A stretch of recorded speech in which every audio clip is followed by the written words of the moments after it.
Hello friends, this is Growl, and welcome to Wafflecat Weekly number 75, where we open our vaults, try and get some big loot, talk about what's going on in WoW and the channel, and man, do we have a giant news drop this week. We've gone 0 to 100 in terms of, well, there was nothing going on last week, and now we got raid testing, we have Mythic Plus testing, we have affix reworks, tons of stuff. So, let's jump right in. Medium vaults, last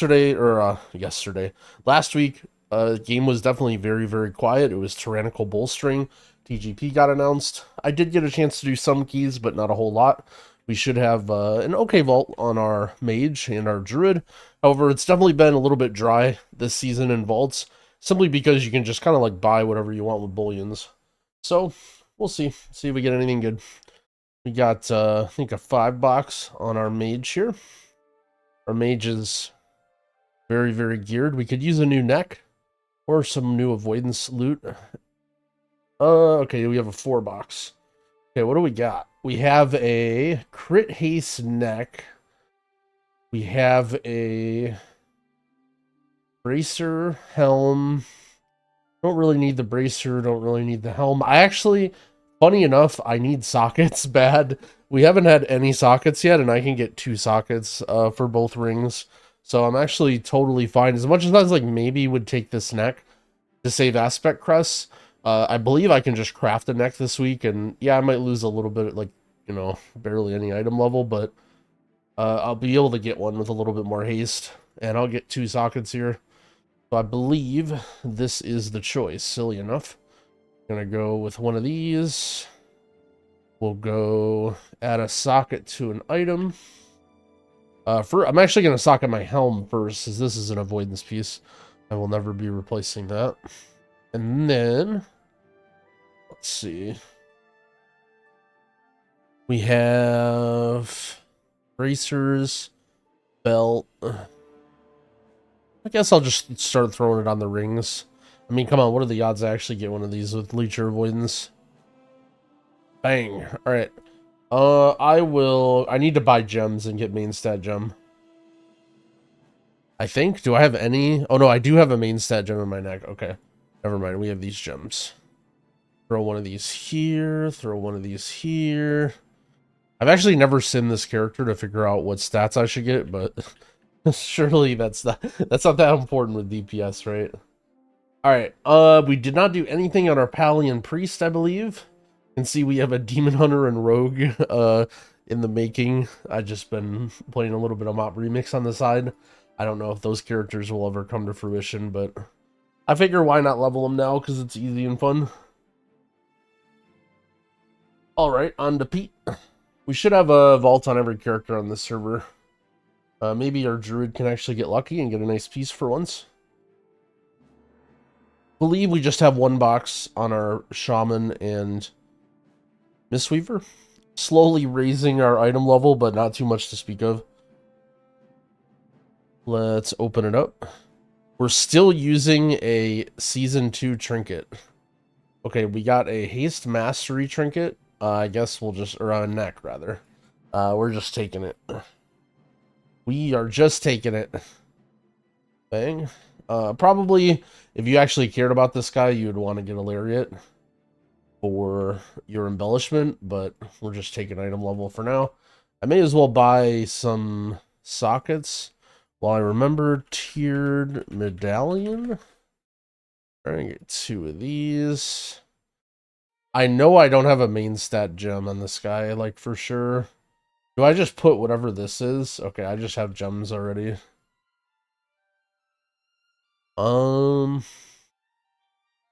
Put, oh, that did not work. Okay, put 1 socket. Put 2 socket.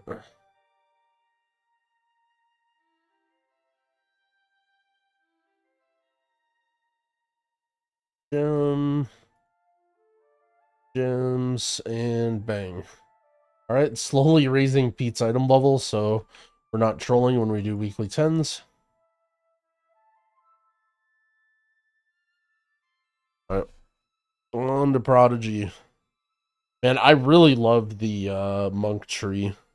I was setting up all my characters on beta, which we'll talk about in a minute. A lot of the trees either feel like really tough, like you can't get everything you want, like Druid, or they're just kind of like whatever. They haven't really changed much, but I feel like whoever whoever's recently been working on Mistweaver Monk since like the beginning of or the middle of Dragonflight seems to really like Monk. Really looking forward to Monk in the next expansion. Although we'll see, it just, you know, ultimately always depends on tuning. Alright, we have a 522 cloak. Not much to talk about there. We'll just yoink it. We'll take some item levels. Oh, another thing I always forget is catalyzing items. Now that everyone's got their tier, you can basically catalyze whatever you want, and you may be able to change the stats. I feel like most of my alts, I don't really care too much about stats, though. Devotion of Avoidance, Regenerative Leech. Okay, well, not my ideal cloak choice, but I think this will be fine. Bang. Alright. On to our Druid. Our Druid basically just, like, needs avoidance pieces. I don't know if there's any, like, specific item or, like, way it would upgrade other than that, but I believe I have 0 tertiary on this guy. Maybe a cape. Maybe a cape that has, song is a banger. Really have the volume very, very low. You probably can't even hear him. Alright. Let's see. Let's look at my gear real quick. I mean, oh, I do want a, Belorololos, or like any sort of damage trinket. That's what I need to buy, just to help out in Brackenhide. That dungeon is that crazy that you buy a trinket just for it. So I think I may as well be switching to DPS spec now, since the only other thing I would get with healer spec is a ward with avoidance, but that seems very specific. So I think I'm going to start opening on balance spec, even though I'll probably end up buying that with a bullion. Okay. We have Orboreal Necklet, Bloody Dragonhide Belt, Ice Wrath's Channeling Conduit, Gloves, Trinket. Man, we just can never get really anything on this guy. Okay, so dealing nature damage grants you absorb shield that absorbs fire damage. I mean, there's no way it's going to be worth switching around my embellishments to get this, right? Someone's asking me to do keys. Damn, I kind of want to do keys, but I can't right now. Just got up.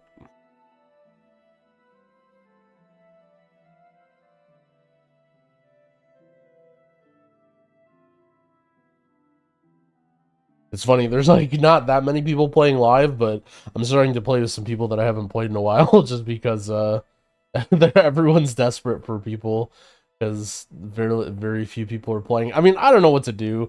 I literally have a socket in my vaults. None of these items are upgrades. Like, maybe, I mean, do I take this for Mog? Like, it's week 4 and I'm already taking items for Transmog on my Druid. I mean, I don't know what to do. These vaults have been beans. I mean, I don't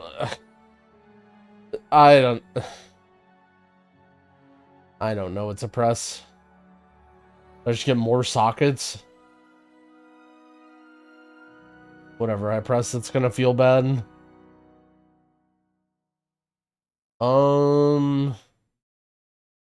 I mean, I just don't care about these mugs.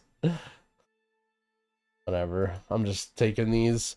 It'll turn into 6,000 gold by the end of the season, I'm sure. Well. Bang. Alright. So those were the vaults. Again, not the most exciting vaults this season so far, but it is what it is. Let's do a quick rundown on stuff that's going on. You'll notice I started posting videos again and then kind of slowed down. I'm mainly just getting ready because the next 2 months is going to go crazy. They announced the new expansion coming out in 2 months, which means that there's going to be M+ testing. I'm going to need to get together guides for classes. I know you guys love tier lists. Yeah, so the content is going to start to ramp up, I hope. I did put out some sample stuff. I did have a little bit of like a insight on the Mage video series that I talked about. It's in the comments pinned on the last video. I do feel like all 3 of the episodes were really good though, so if you didn't watch those, you definitely should. Although if you're watching this, you probably watched those.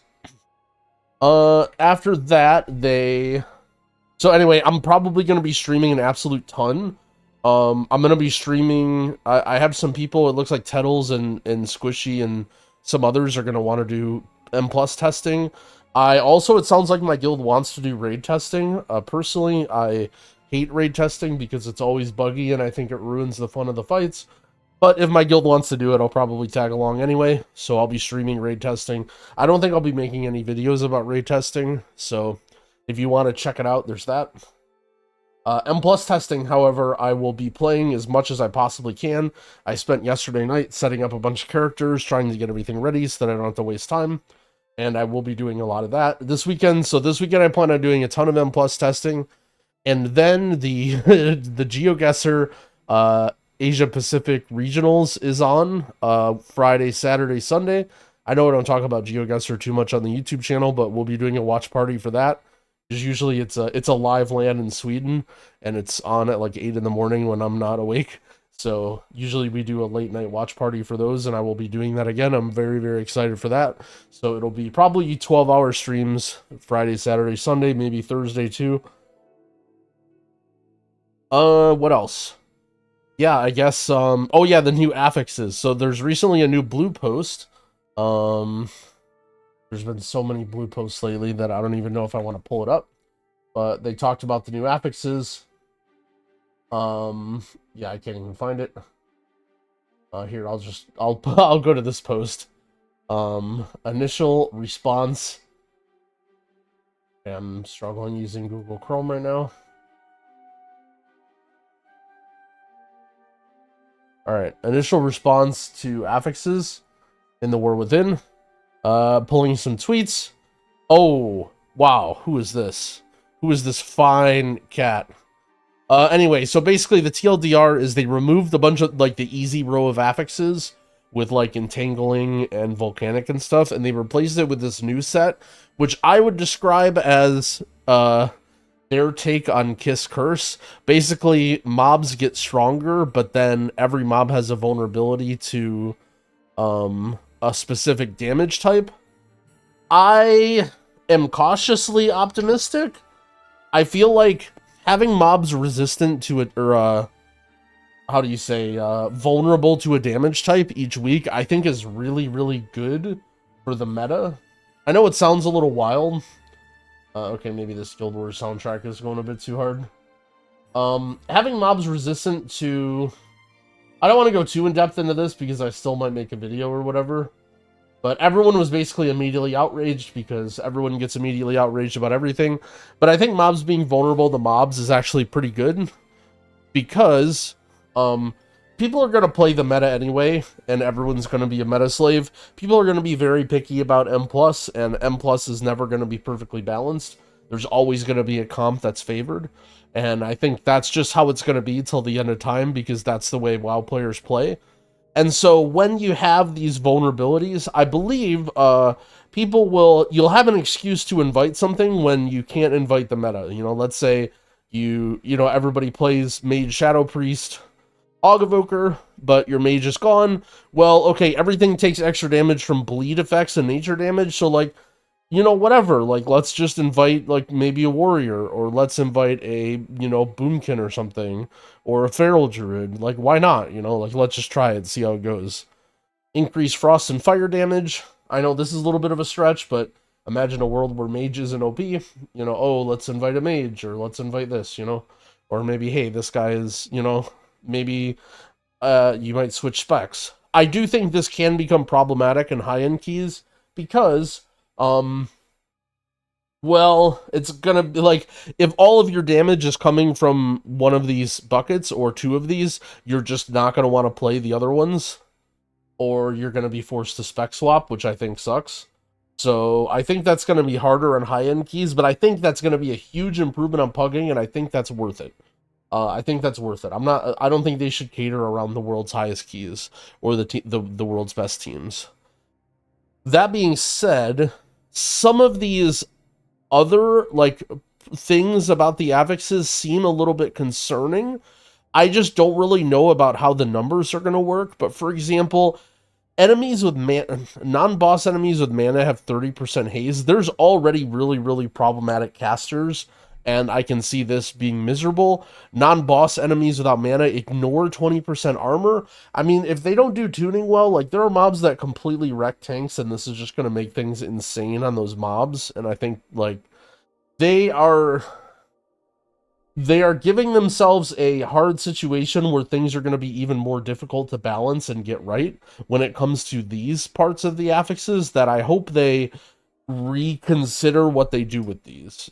I think these should be like basically 0. I know that they don't want to do affixes that are do nothing, but I think they're on the wrong track with these these things. So we'll see what they come up with. It is unfortunate that we're seeing Bolstering, Sanguine, whatever return. I think Raging is terrible affix, but they basically said they weren't going to do anything with affixes, and so seeing this was a pleasant surprise for me.